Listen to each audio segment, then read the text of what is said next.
नमस्कार, स्वागत है आपका संगठन भारत न्यूज में और मैं हूं आपके साथ शालिनी।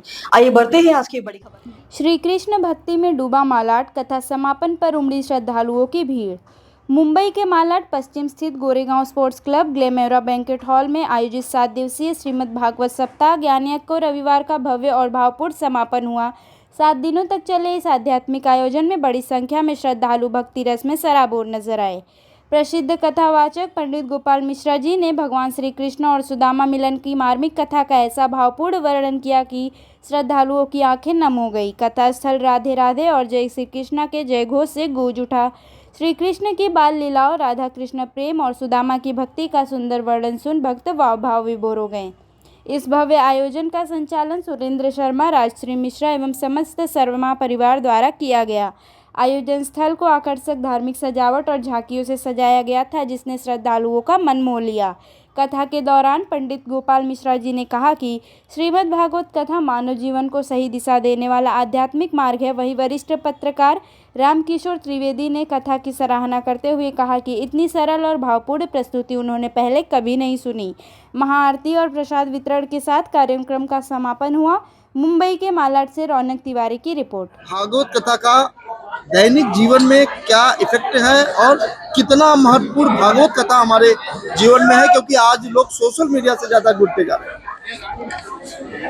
जीवन के अंदर भागवत कथा का बड़ा महत्व है। भागवत एक दर्पण का काम है कि जिस प्रकार व्यक्ति नहाने के बाद के अंदर दर्पण की आवश्यकता पड़ती है, तो उसी प्रकार इस संसार के अंदर यदि जीवन को उज्जवल और भविष्य बनाना चाहता है तो वर्तमान समय के अंदर भागवत के अंदर प्रवेश करे और अपने स्वयं का निज का अवलोकन करे। भागवत के अंदर 7 दिन का भागवत में पूरे जीवन शैली के बारे में बताया जाता है। इंसान को इंसानी जीवन कैसे व्यतीत करना चाहिए, किस तरह से उनका रहन सहन होते, तमाम चीजें बताई जाती, कितना महत्वपूर्ण हो जाता है। जय श्री राम, कृपया शांति बनाए रखें। जो 7 दिन जो भागवत का मिला है वो एक जीवन के अंदर एक संयम का दिन है कि 7 दिन तक व्यक्ति अपने जीवन के अंदर स्वयं का परीक्षण कर सकता है। काम पर, क्रोध पर, मद पर, लोभ पर, क्या मैं अपने आप को इन साधनों के विहित होकर के रख सकता हूँ अपने आप को। ये खान के ऊपर, बोलने के ऊपर, तो 7 दिन की कथा श्रवण नहीं है, ये अपने आप का जांच का विषय है। जिस प्रकार डायबिटीज की जांच कराते कि हमारे को डायबिटीज है या नहीं है, जैसे बीपी है हमारे ये नहीं है, तो हम अपने आप की स्वयं की जांच कथा में, कीर्तन में, भजन के अंदर, इसमें व्यक्ति की स्वयं की जांच होती है। सुरेंद्र जी के संकल्प को क्या कहेंगे? सुरेंद्र जी के संकल्प को बहुत सत्संकल्प कहेंगे कि आज समाज और परिवार की उन्नति और प्रसन्नता भगवान के चरणों के अंदर 7 दिन तक भागवत कथा करा के उन्होंने सबको ओतप्रोत जो कराया है, भगवान की बहुत बड़ी कृपा है उनके ऊपर। कहते हैं देश का युवा भविष्य है, लेकिन युवा आज ड्रग्स और सोशल मीडिया में लिपट गया है, उनके लिए क्या संदेश? नहीं, सब लोग युवा ड्रग्स के अंदर नहीं है। आप कथा के अंदर देखोगे तो काफ़ी युवा पीढ़ी वर्तमान समय के अंदर कथा के अंदर आ रही है। और मैं कहूँगा व्यासपीठ के द्वारा कि लोगों को बड़े बुजुर्ग कथा को सुने, अवश्य सुने, लेकिन अपने बच्चों जो है आने वाले संस्कृति और सनातन संस्कार को यदि सुरक्षित यदि रखना है तो आने वाली पीढ़ी को ये अपने कार्य जिम्मे को लेना चाहिए उनको।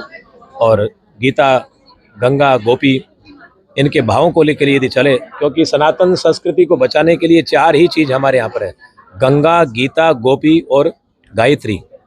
इन चारों को यदि सनातनी यदि समझ में आए तो हमारा सनातन धर्म सुरक्षित है, कोई भी इसके ऊपर कोई आंच नहीं है। जो सनातन से दूर हो रहे हैं उनके लिए क्या संदेश है? सनातन धर्म से कोई दूर नहीं हो सकता। जैसे कि सूर्यनारायण भगवान से यदि कोई कहे कि मैं दूर हो रहा हूँ, वो दूर नहीं हो रहा है, वो केवल अपने आप को मान रहा है। क्योंकि सूर्यनारायण भगवान को देखने का अर्थ है कि आंख बंद कर लेना, क्योंकि आंख बंद के कोई जी नहीं सकता। तो उसी प्रकार सनातन धर्म को छोड़ नहीं सकता, क्योंकि कपड़ा नहीं है कि कपड़े को उतार के रख दिया। धर्म एक कर्तव्य, एक स्वभाव है कि जैसे प्यास लगना है जल का, तो जल के बिना नहीं रह सकता, जल पीना ही पड़ेगा, भोजन के बिना नहीं रह सकता। तो उसी प्रकार धर्म को व्यक्ति को अपनाना ही पड़ेगा। धर्म ही जीवन है व्यक्ति का। कि मुझे आपसे मिलना है। मैं एक्चुअली महीने में 20 दिन यात्रा में रहता हूँ, तो मैंने कहा आज मुंबई हूँ, घर पे हूँ, आप आ जाइए।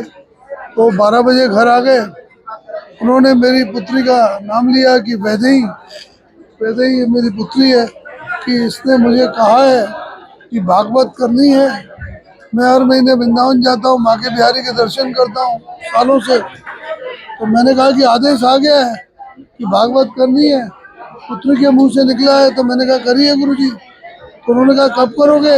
मैंने कहा वो तो आप बताओगे। तो उन्होंने कहा कि उस टाइम 7-8 महीने पुरानी बात है। उन्होंने कहा पुरुषोत्तम मास 3 साल में एक बार आता है और उस वक्त भागवत की हुई बहुत ही शुभ होती है। ऐसा कहते हैं पुराणों में और भागवत में कि 1000 गुना ज़्यादा पुण्य मिलता है सुनने वाले को, सुनाने वाले को और जो भी कराने वाले को, जो भी लोग हैं सबको। तो मैंने कहा जो आपको उचित लगे वो आप मार्गदर्शन करो, हमको तो कुछ आता नहीं है, जैसे आप बताएंगे हम करेंगे।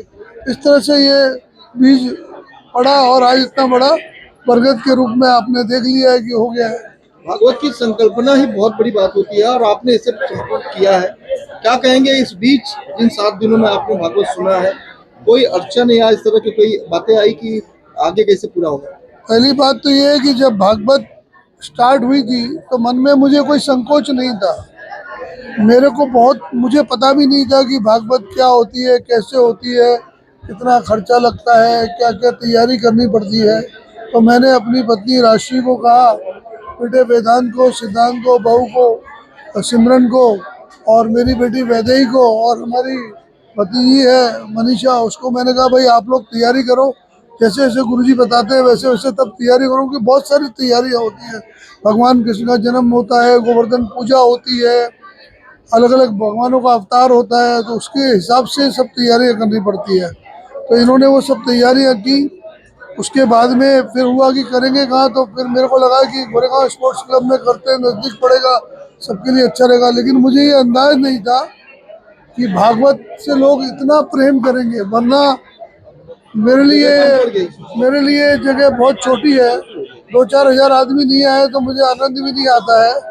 तो भगवान ने अगर कभी फिर से मेरे पे कृपा की तो अगली भागवत जब भी होगी तो बहुत ही बड़े रूप में करने की कोशिश करूंगा, अगर भगवान शक्ति देंगे तो। सर इतने लोग आए, क्या कहेंगे उनके बारे में, किस तरह धन्यवाद? देखिए मैं तो ये कहूँगा कि पूरी भागवत में ना तो हमें कोई अड़चन आई, ना ही किसी तरह की तकलीफ हुई। जितने भी दर्शक लोग, रिश्तेदार, भाई बंधु सभी आए हैं, उनका बहुत बड़ा सहयोग रहा, उन्होंने बहुत आनंद लिया, वो लोग बहुत खुश हुए और साथ में मैं भी बहुत खुश हुआ, मेरी आत्मा प्रसन्न हुई। और मुझे पहली बार ऐसा लगा कि जैसे कोई मैं साक्षात भगवान को देख रहा हूँ, महसूस कर रहा हूँ। अपने अंदर मैंने बहुत परिवर्तन पाया है। शायद इस भागवत के बाद वो परिवर्तन बना रहे, भगवान से ऐसी प्रार्थना है कि कुछ अवगुण हर इंसान में होते हैं, हमारे में भी है, वो सब शायद निकल जाए, ऐसी प्रभु से इच्छा है। समाज कल्याण के लिए क्या संदेश देंगे जो लोग भागवत से दूर हैं?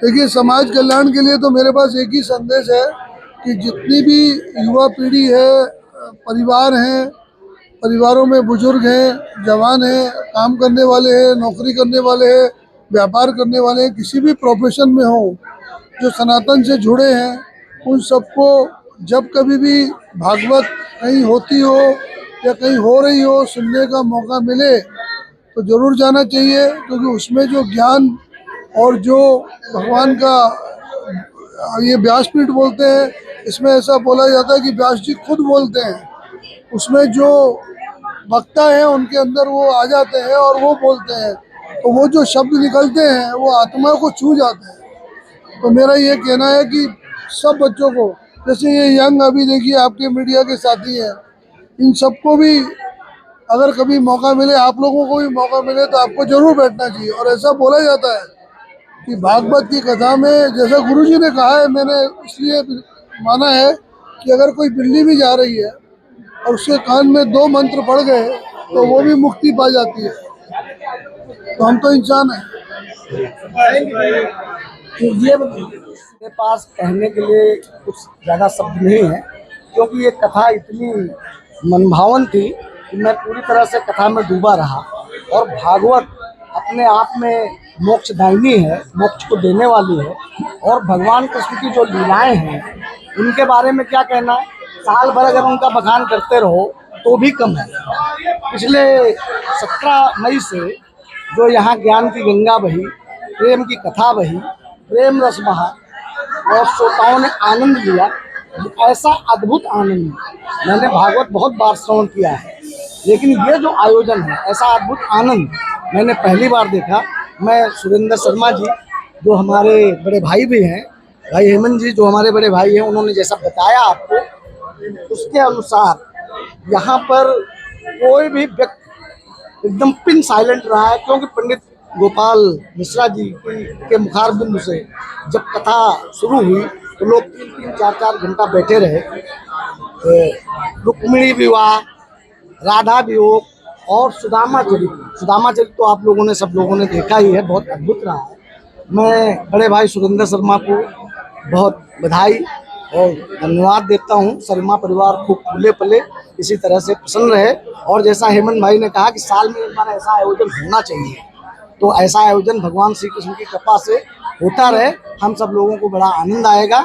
इसी के साथ धन्यवाद। इतना ही, फिर होगी आपसे मुलाकात। तब तक के लिए नमस्कार और देखते रहिए संगठन भारत न्यूज। ऐसे ही लेटेस्ट अपडेट पाने के लिए हमारे चैनल को सब्सक्राइब करें और तुरंत नोटिफिकेशन पाने के लिए बेल आइकन दबाना न भूलें। यदि आप हमें फेसबुक या इंस्टा के माध्यम से देख रहे हैं तो हमारे पेज को फॉलो जरूर करें। धन्यवाद।